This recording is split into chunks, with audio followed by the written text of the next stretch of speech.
Welcome to Wet on Wet, a brand new podcast where we dive into a vibrant world of art, creativity, and the stories that inspires us. I am Sunil Kalbandi, your host, and I'm so super excited to kick off this journey with an incredible artist whose work has left a lasting impression on me, and hopefully on you too.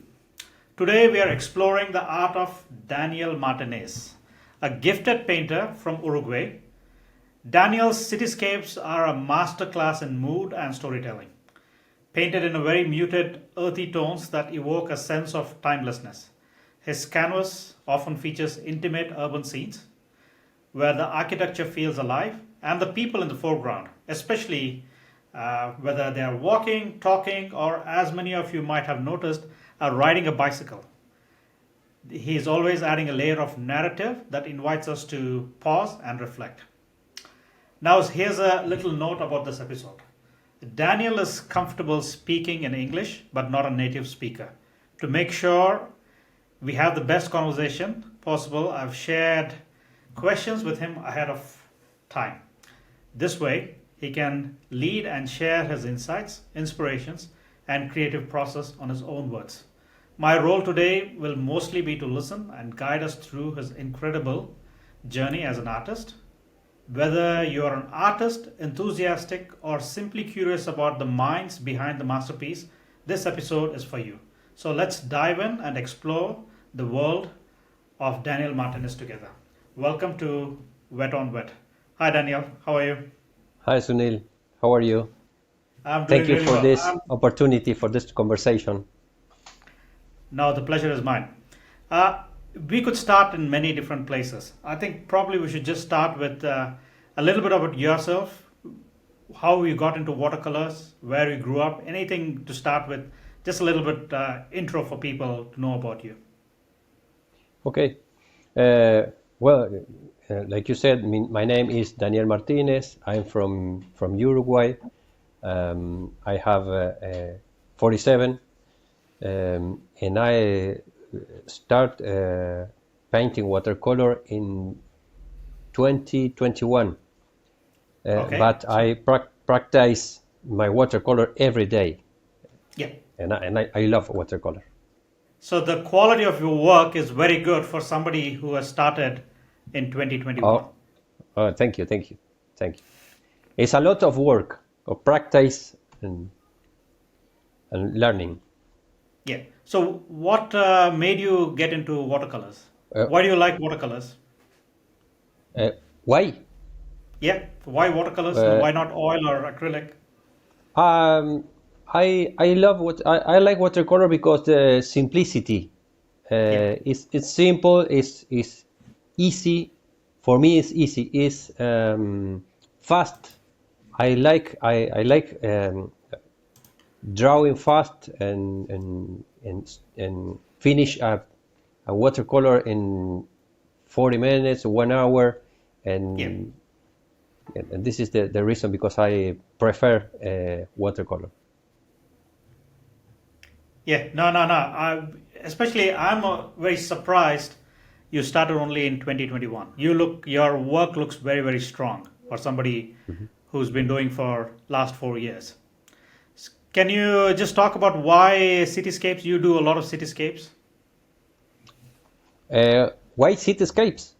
Yeah. Why do you Uh, like so much cityscapes? yes, yes, yes.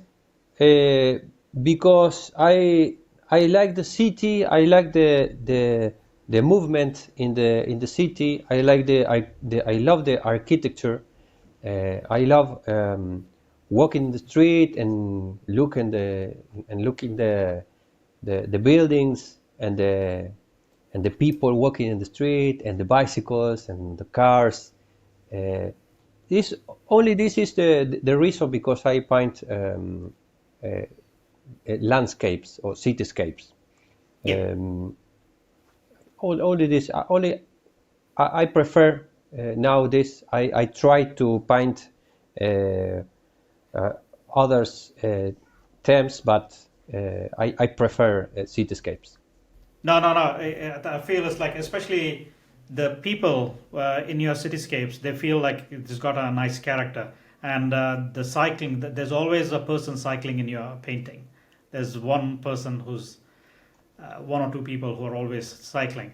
So, is there a process or a creative process you follow, or have you been inspired by anybody, or how do you start your watercolor? Okay. Yes. Many things inspiring to me. For example, the architecture, like I said, the city, the lights, the light, the shadow, uh, the life, the noise of the city too.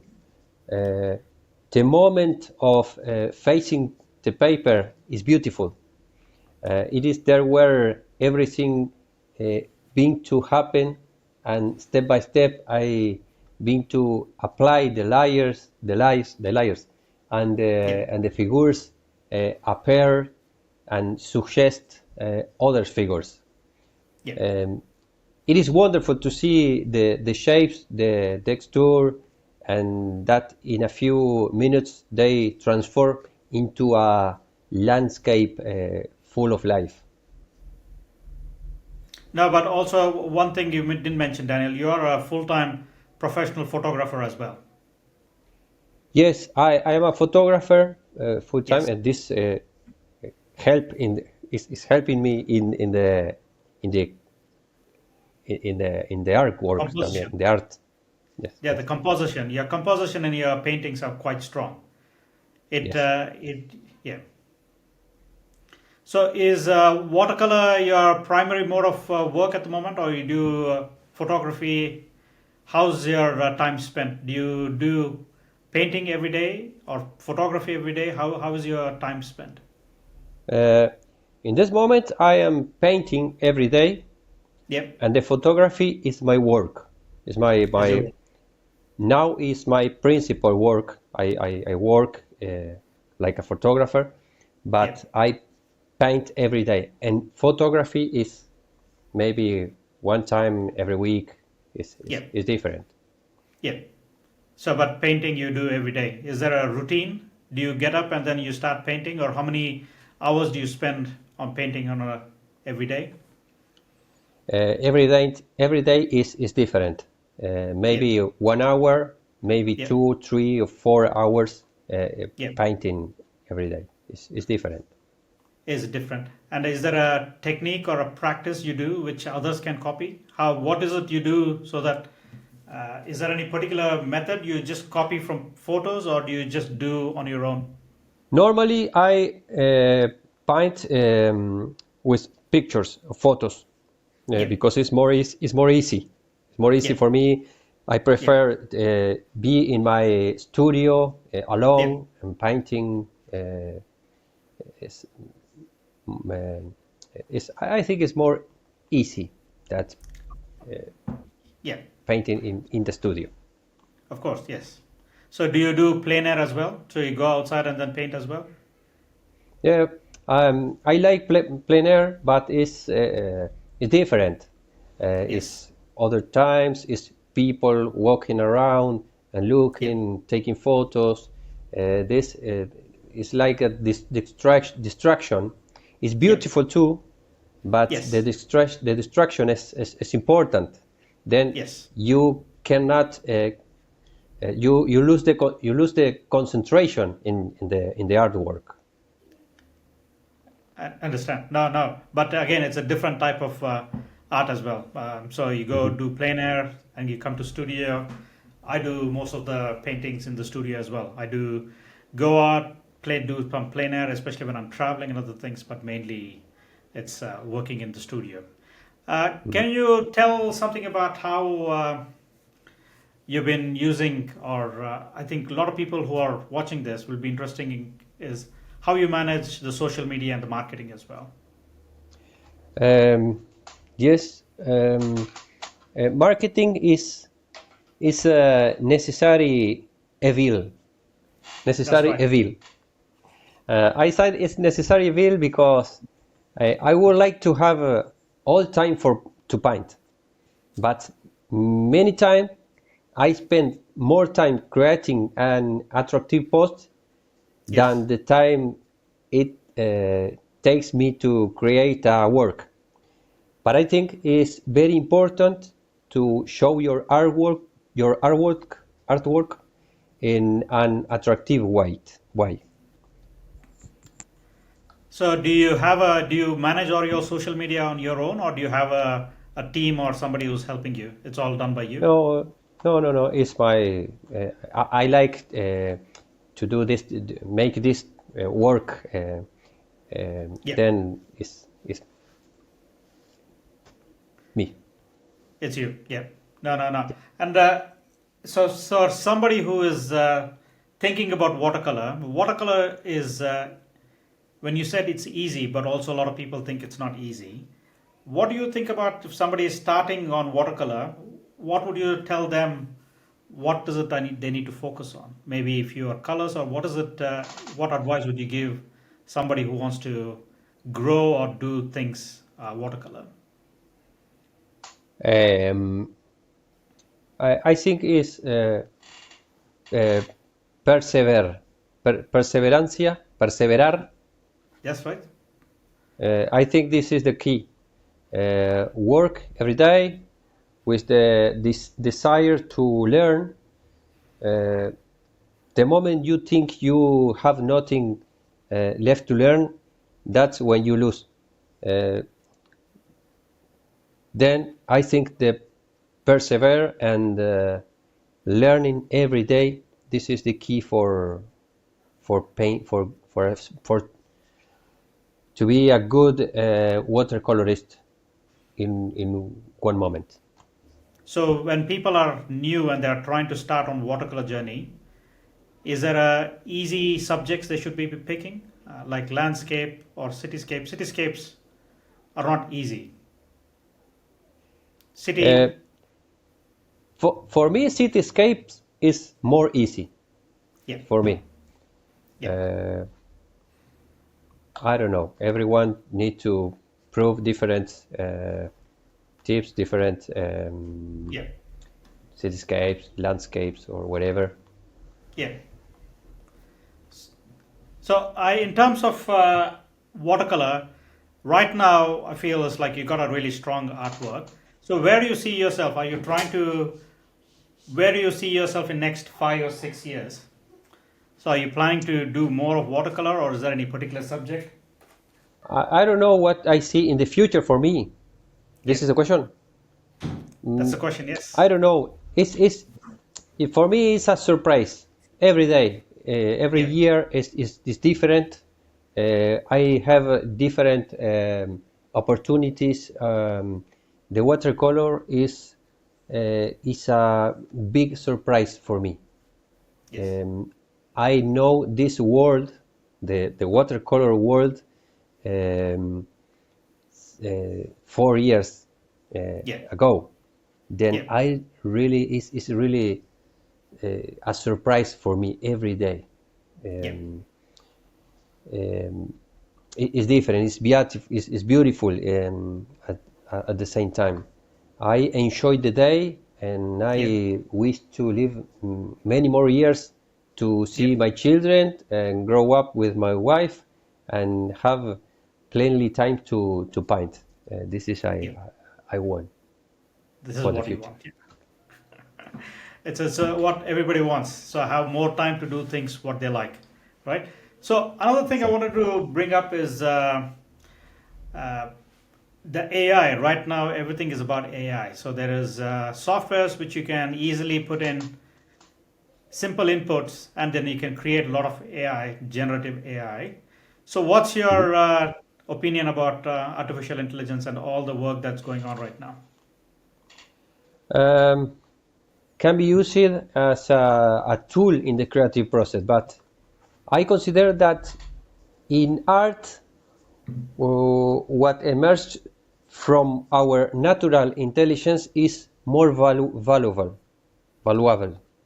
Yeah. Uh, that is my my talk on this matter. But I also believe that it is a different means of expression. Yeah. Um, as photography was at the time, and surely there was also the debate between painters and photographers. Today That's we right. can see that they are media that coexist coexist perfectly. Yeah. So you think the AI and the watercolor artists, they will coexist perfectly again Uh, for artwork as well? I think that You think so? Yeah. coexist art and watercolor, art and EI. Yes, Yeah. in the future or now, but in the future, maybe will be more natural, more yes, natural. This is the word, I think. Yeah, natural. But also, I'm just trying to understand in Uruguay, there are a lot of watercolor artists. There is a very strong watercolor artist like Alvaro Castagnet. Why is Uruguay so popular with watercolor? Yes, we in Uruguay, of course, Alvaro Castagnet. I think he's the best watercolorist, one of the best watercolorists in the world, Yes, and he we is. Yes. have the and we have the looky, the good look for because he's Uruguayan, Yeah. um, and a big person, simple and a good person. Yes. Um, but in Uruguay, the watercolor is um, is emerging, is Yeah. starting. Yes. We have not a lot of watercolorists. We Yeah. have uh, maybe two, three, maybe 10 watercolorists, but it's not the it's not too much like in other countries like Peru, like Argentina, I don't know, other Yeah. other countries in the world. Yeah. We need to work more in watercolor. Yeah. No, no, but there is Alvaro Castagnet. Obviously, he has put Uruguay on the map. So a lot of people think about watercolor. They think about Uruguay. Alvaro, he's a brand ambassador for watercolor for sure. Yes. There's a lot of artists from Australia. In Europe, I'm from Cambridge. uh, Europe and especially UK, there's lots and lots of watercolor artists over here. There's really high quality watercolor artists, plenty Mhm. of them within Europe. Is there a favorite artist, or do you want to talk about what inspires you, or some favorite artists, how you like to think about painting, and anything around those questions? Uh, Obviously, Alvaro Yeah, Castagnet is one of my favorite watercolorists in the world. yeah, yeah, Um, uh, Joseph Spookbeek is yeah, one of my favorites too. yes, Uh, Victoria Prischenko, yes, um, Eudes Correia, yes. uh, they are beautiful, wonderful people and wonderful watercolorists. Yes. But uh, my favorite artists are um, um, I think is Pedro Figari. Okay. Pedro Figari I is an Uruguayan painter who painted sense of old Montevideo. okay. I will add the link for his work and other things in the show notes. Uh, Daniel, I don't know whether you know, in 2014, I took 1 week class with Alvaro Castagnet in Spain. Mhm. I was interested in watercolors, and the first time I thought about who should I take, and Alvaro was one of the artists, and I took a week's class from him in 2014, and I've been painting from 2014, inspired by Alvaro. So I'm hoping that Alvaro is going to be on the show someday. Yeah. It's really Uh, beautiful. no, he is. Is there a particular your paintings is very earthy tones, lots of reds and lots of warm colors, because you got a particular style. When you look at your painting, is there a procedure how you start with the painting? So do you usually start with? Is there a steps or a procedure? How do you start with doing a good painting, or what you think is a good painting? in terms of composition? In my case, I think a good painting is good light, Yeah, colors, and composition. This yeah, is no, this is normal, no? But yeah, I, I, I like a watercolor when I look the work and and it's attractive to me. yes. But no, I don't like to um, analizar the work. Analyze. I analyze. I don't like analyze the work. I is like or dislike. This, okay. It's easy Easy. for me. It's like this. It's very simple. Visually, you like it or you don't like it. Yes. So, yeah. But also, I've been looking at your paintings for a while. I especially like the urban cityscapes because I paint most of the cityscape myself. And then I like looking at people, their expression, and your paintings has a nice motion to the people. So they are, even though they look static, they're not static. They are doing something. There is a story, and a lot of your paintings, I feel, is like there's, especially either dawn or dusk. There is a big emphasis on shadows and lights in your painting, which I feel is like it's a really good composition. We could just start with some simple, basic, random questions like: is there any favorite brushes you have? What sort of brushes do you usually use? Yes. Yes. I have a lot of brushes, Yeah, and I use a lot of brushes.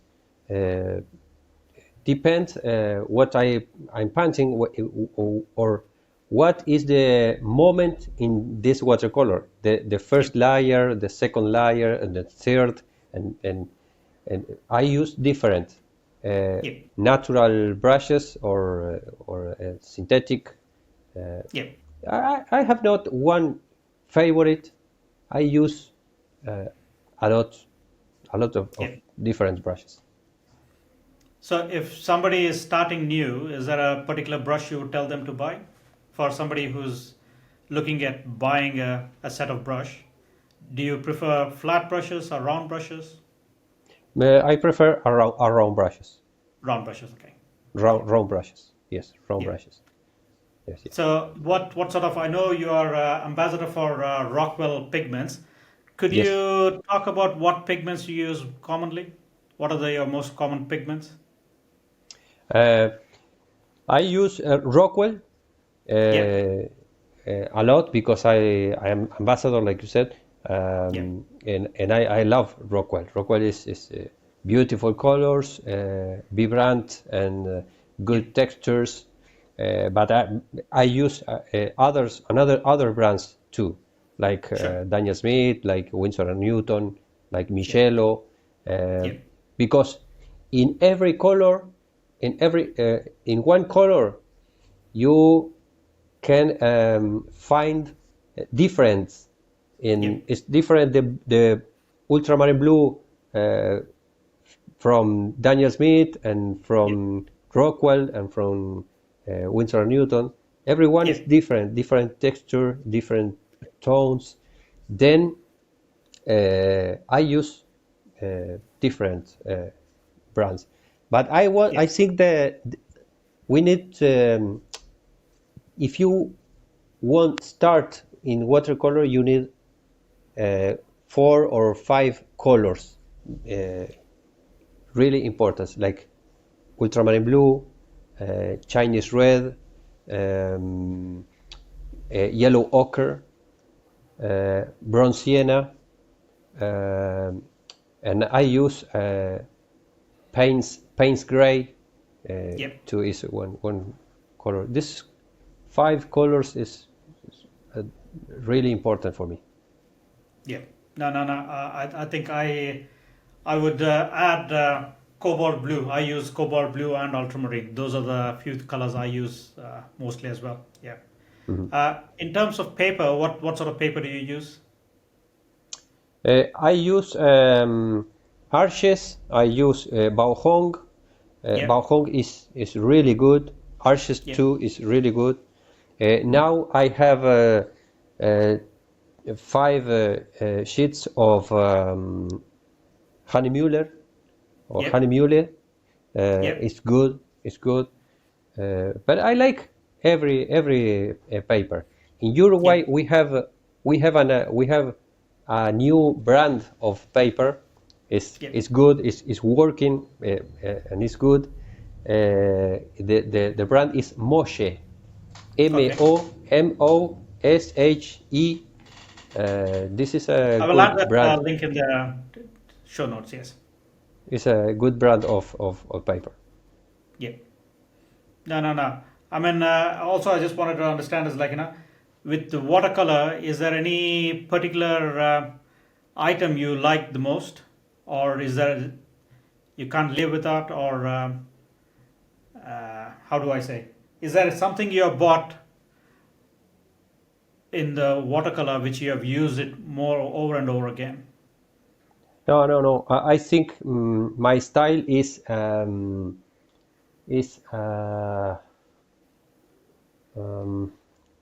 abstract and it's like figurative abstract. Yep. Yep. I don't know what's the name, what's the meaning of the combination, Yep. but abstract and Yep. figurative. Yes, Yeah. That's I that's think fine. this is Figurative the abstract. Those style. are those are the kind of things your style. Yeah. Yeah. Yeah, because I think one of the problems a lot of artists find is trying to find their own style. When you look at your painting, it feels like there is a style. From the very last painting in your Instagram to very now, your style has kept consistent. Your quality of the painting has gone up, but your style, there is a particular style in your painting. So it's easy to know your brand of painting at the moment. No, thank you. In the beginning, my style was different. If you Yep, look in my Instagram, the yep, first paints yep, is different. It's not yep, good, but I want, but I want to see for learning. Then yep, I can see my progress yep. in the time. Anything else you want to add to the story? Because this one, our so at the moment, what I wanted to know was any advice for a new artist. If somebody is starting new, I would Okay, wanted to ask is like what would you tell new artist, how and okay. where to start? I'm not good making advices for Okay. for for people Yep. uh, and in English.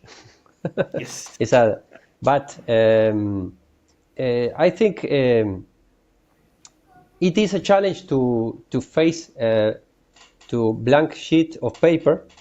Yep. It is a challenge to put the first brush stroke, Yep. and uh, so is the whole creative process. But advice is keep going, Yep. keep painting, keep making mistakes, keep Yep. learning, and be happy in the process. This Yep. is the advice I can share with the people. Yep. Uh, Keep going. Keep going. Is there anything else? I think it's a very good advice to to just keep doing and then keep doing as much as you can every day. I think what you said is the ability to have the discipline to do every day is important. Mhm. And Is I there any? think learn the techniques Yep. and then you find your personal style. This Yep. is important. I mean, I'm finding my personal Okay.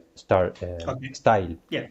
Is Yep. is working. I'm working every day in Yep. finding my personal style. Yep. That's your personal style. Okay. Now, but I think that's a good advice. Is there any exhibitions or watercolor workshops uh, people would need to know at this stage? Is there any exhibitions or workshop this year? My exhibition or workshops? Yeah. Yes, I uh, I work in Aquarelarte, Yeah. Argentina. Yeah. It's a platform by the learning watercolor Yeah. for learn watercolor, Yeah. and I have workshops be- by Zoom in this Yeah. platform. Yeah. It's good. It's good. I have I don't know, but uh, 10, 20 people working and learning Yeah. Yeah. watercolor every week. This is Yeah. a good place to learn. Yeah. And what was the other? No, I was just Western. asking if there's any exhibitions and workshops you want people to know. Ah, Is there any exhibitions or coming up? uh-huh. Exhibitions, and now I am uh, in Iran, Yep. in Saria Art Gallery. Yep. I have one watercolor in a collective Oh, exhibition yep. in USA Yep. and in Utah and in Salt Lake City. Yep. Is a exhibition um, with others artists too. Is a good. In my Yep. country now we are. I'm. I have one exhibition is in all my country is 1 month in every Yep. city. Yes. Uh, Yes. uh, Now is in Rocha. Rocha is Yep. the name of the city. Sure. This exhibition is in this moment. Yep. Okay. I will add those all the what you said in the show notes for so that people can follow where that exhibition is. Is there anything else, Daniel, you want to add to this interview? Talk about anything else if you want to talk.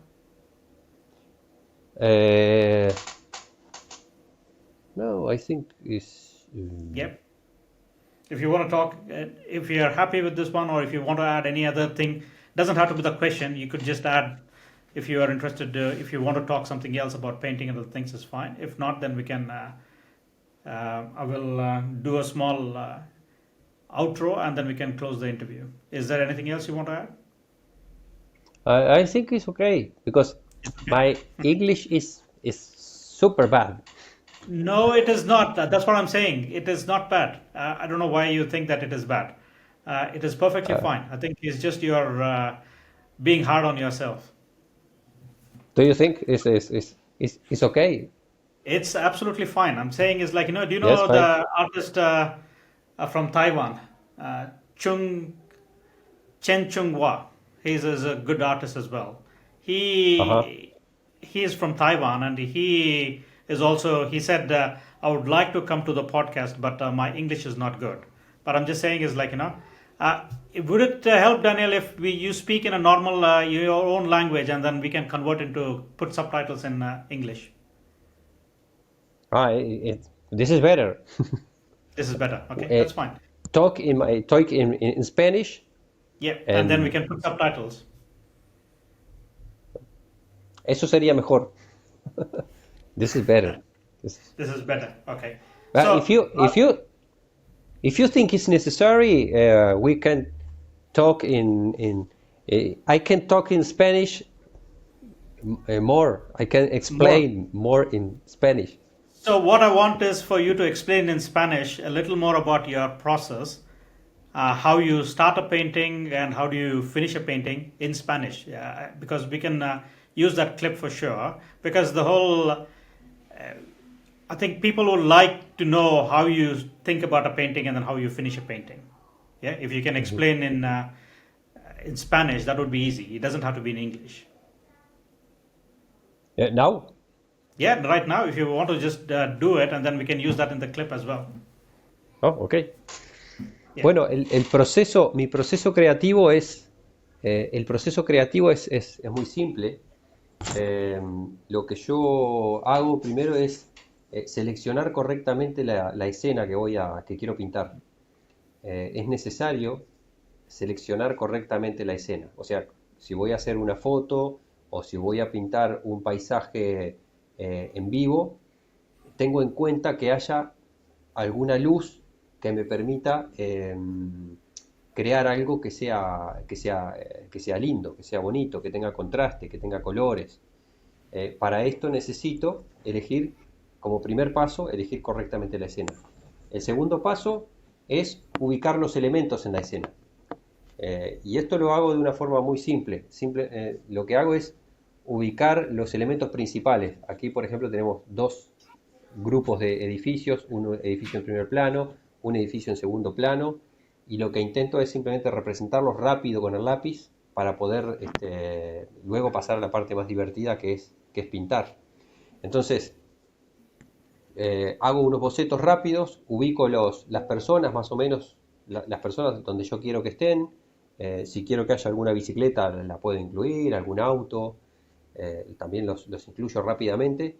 Y enseguida, inmediatamente, comienzo con la tercera etapa de la obra, que es ubicar las luces.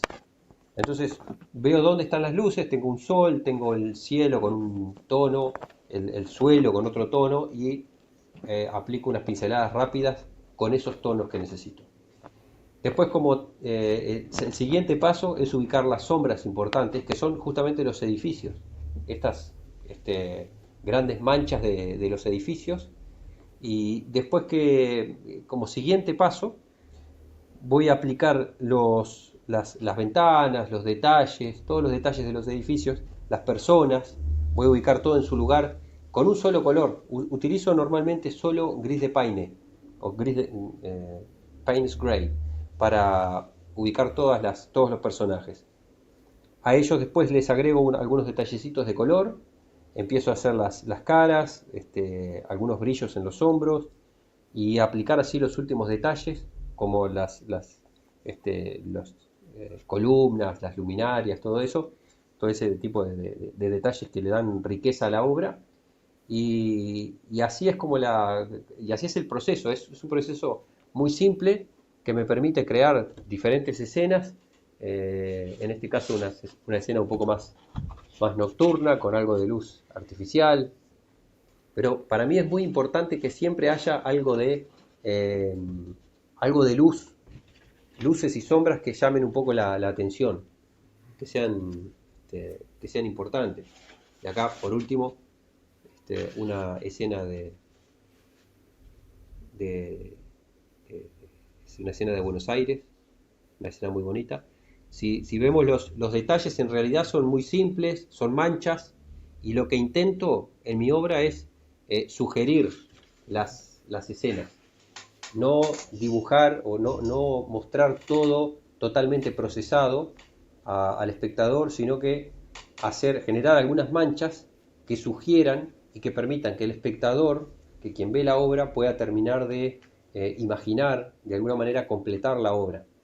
Esto hace que tanto el artista como el espectador de alguna manera se conecten en completar la obra. Y es algo que me genera mucha satisfacción, el poder escuchar a las personas o recibir comentarios de lo que les sugiere la obra. Porque la obra uno cree que la terminó, pero en realidad cuando el espectador la ve es cuando hace realmente una devolución, cuando realmente la interpreta y le da de alguna forma la forma la interpretación, la forma que el espectador quiere encontrar, encuentra lo que quiere ver. Thank you, Sunil.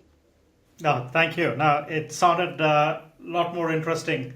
I will make sure that there is subtitles, and then we can you can easily I'll convert into English and Spanish, so people who want to listen in Spanish they can listen in Spanish, and then I will put in subtitles in English so that we can listen to what you said in Spanish as well.